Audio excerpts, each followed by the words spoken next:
Adisyon ni Juan Gomez del Llano sa Gilas, good move nga ba dahil kailangan ng Gilas ang isang legit playmaker at saktong may problema pa si Carl Tamayo sa kanyang visa. Pag-usapan natin yan ngayong araw.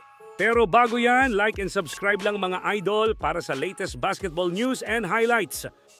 Isang magandang move ang ginawa ni Coach Tim Cone matapos isama sa Gilas pool ang ex-Gilas point guard at ngayoy rookie ng Converge na si Juan Gomez del Llano.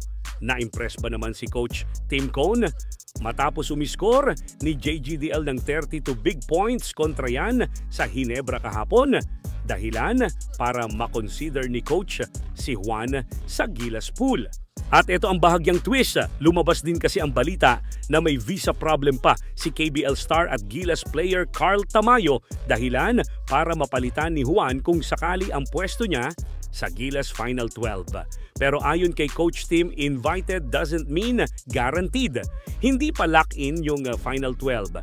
Pero mga idol, hindi mo rin mababaliwala na ready si Juan kung sakali may US visa na rin kasi siya dahilan para lumakas ang tsansa niya na makabalik sa national team.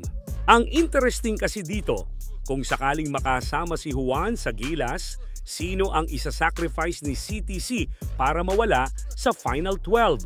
Kung sakali, isa kina Scottie Thompson, Chris Newsome at Jamie Malonzo ang mapupunta sa reserve kung sakaling makapasok si Juan sa lineup. Pero ang tanong ng fans, fit ba siya sa sistema ni Coach Tim lalo na galing si Juan sa sistema ni Coach Tab? Kung skill set ang pag-uusapan, kay Juan GDL, alam mong pwede siyang maging instant offense kahit saan mo ipasok. Una, may shot siya sa perimeter and kaya niyang mag-set ng play. Pangalawa, meron siyang 3-level scoring. Kaya niyang umatake sa rim gamit yung bilis at body control niya. May pull-up sa mid-range at may kasamang deadly range pag uminit sa tres.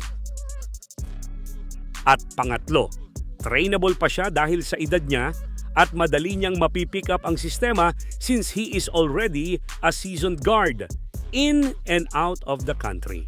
In short, pwedeng-pwede siya sa roster ni Coach Tim na kailangan talaga ng isang playmaker para mag-run ang play ng Gilas, which is I think yung kulang talaga sa nakaraang lineup ni CTC.